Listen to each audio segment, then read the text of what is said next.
Shalom bien-aimés dans le Seigneur, j'espère que vous vous portez bien par la grâce infinie de notre Seigneur Jésus-Christ.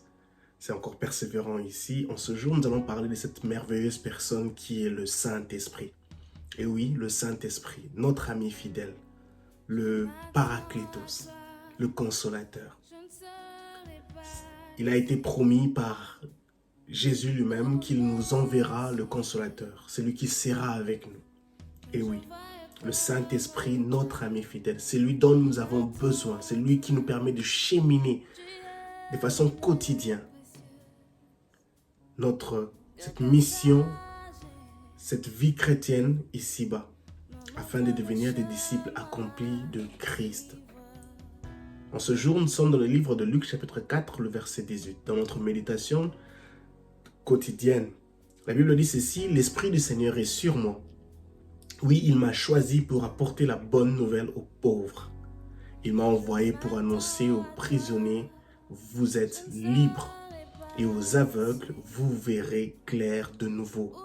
Il m'a envoyé pour libérer ceux qui ne peuvent pas se défendre. » Ça, c'est Jésus qui parle ici. L'Esprit du Seigneur est sur moi. Il est dans le temple et on l'a demandé de lire en ce jour-là. Et il dit, l'Esprit du Seigneur est sur moi. Bien-aimés dans le Seigneur, il est important pour nous d'avoir le Saint-Esprit en nous, d'être dirigés par le Saint-Esprit, d'être manipulés par le Saint-Esprit, que nos actions, nos réactions, tout ce que nous faisons soit dirigé, soit conduit par le Saint-Esprit. Et on voit comment le Saint-Esprit a la capacité de faire de grandes choses, dont il a même mis cela en action dans la vie de Jésus-Christ. Parce qu'il a choisi. Jésus dit, il m'a choisi. Le Saint-Esprit porte son choix sur toi. Parce qu'il sait que tu as de la valeur à ses yeux. Parce qu'il sait que tu es un instrument utile. Tu es une machine de bénédiction. Tu as des potentiels dont il aura besoin pour bénir, pour changer, pour apporter la bonne nouvelle à des nations, à des multitudes de personnes qui dépendront de toi, qui te prendront comme un point de référence pour un changement, pour une discipline, pour une vie chrétienne assis, accomplie, transformée, pour un modèle. Et maintenant, il donne la mission à laquelle le Saint-Esprit l'a donné ce mandat, l'a choisi.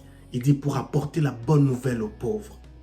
La bonne nouvelle aux pauvres, à tous ceux-là qui ont un manque.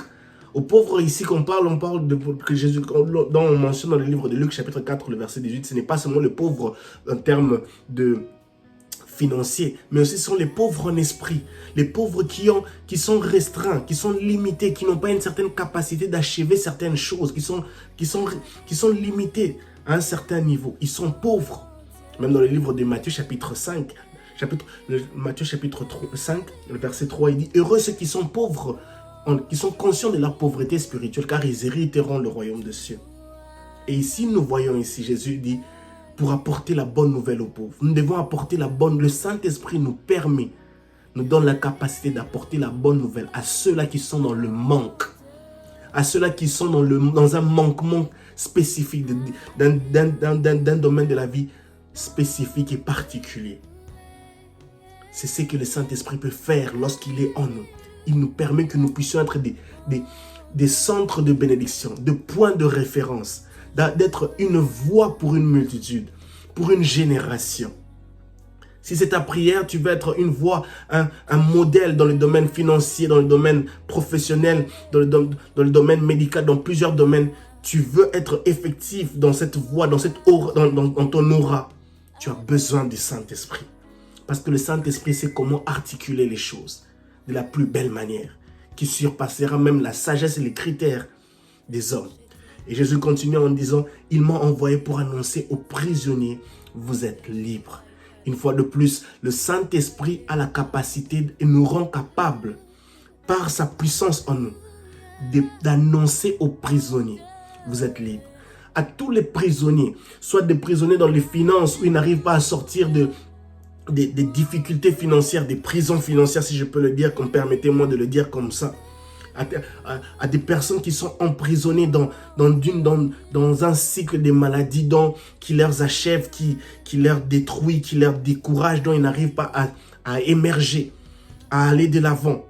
Le Saint-Esprit a la capacité, il nous dit, pour annoncer aux prisonniers, vous êtes libres.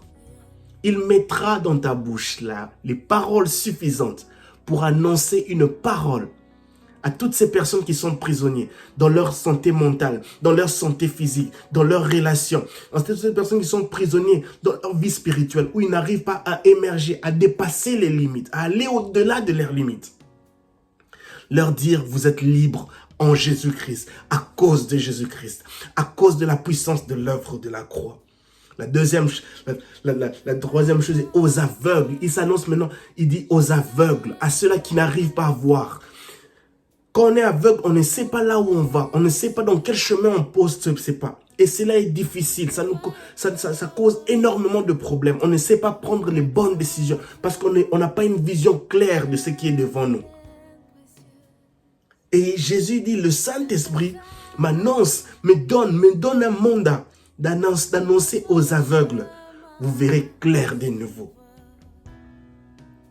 Le Saint-Esprit te donne à toi une mission, toi qui me suis en ce jour. Il te donne à toi une mission, il nous donne à nous une mission. De dire aux aveugles, de dire à ces personnes-là qui n'ont plus une vision claire de leur destinée. Ils se posent la question, tout est nuageux tout autour d'eux. Ils se disent, je suis malheureux, je ne sais pas comment, je ne sais pas où aller. Jésus-Christ dit, le Saint-Esprit nous donne cette mission, nous donne cette capacité d'aller dire à ces aveugles, vous verrez clair de nouveau. Oui, la parole que le Saint-Esprit placera dans ta bouche, sera une parole équipée de puissance, afin qu'il annoncera quelque chose à ces personnes qui sont aveuglées, pour leur dire, mais non, vous verrez clair de nouveau. Dans le livre de Zacharie, chapitre 4, le verset 6, la Bible dit, pas par ma force, pas par ma puissance, mais par mon esprit. Vous serez capable de faire de grandes choses, pas par votre force, pas par votre puissance, mais par mon esprit. Oui, le Saint-Esprit est capable de changer la vie de ceux-là qui sont aveuglés et qui n'arrivent pas à voir clair, et leur accorder et leur offrir une vue nouvelle. Ça, c'est très important.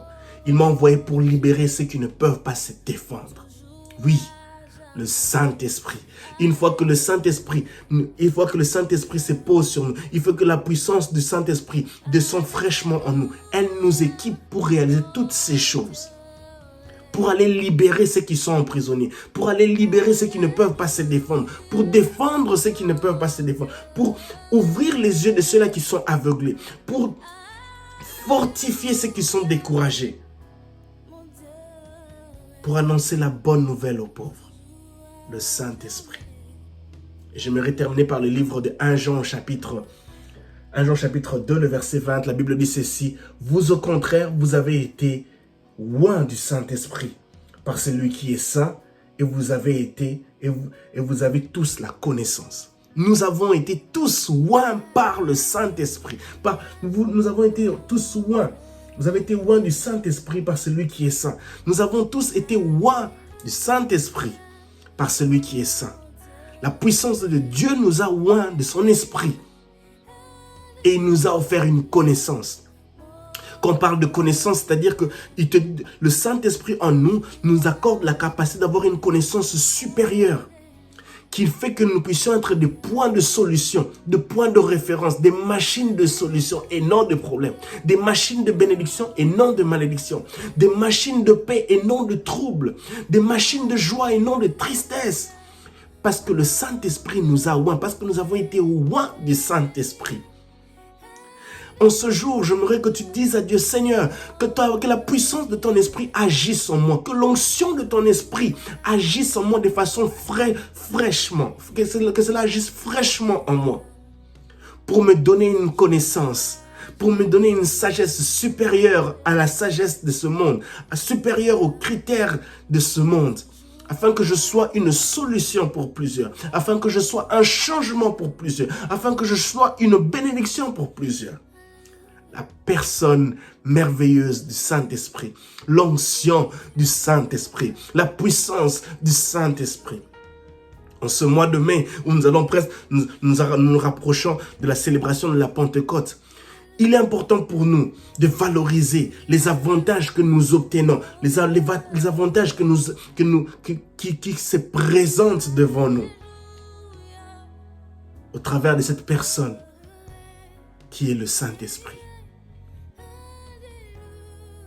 Dis dans ton cœur, Saint-Esprit de Dieu, agis en moi, que ton onction agisse en moi. Saint-Esprit de Dieu, sois honoré dans mon cœur, dans mon âme.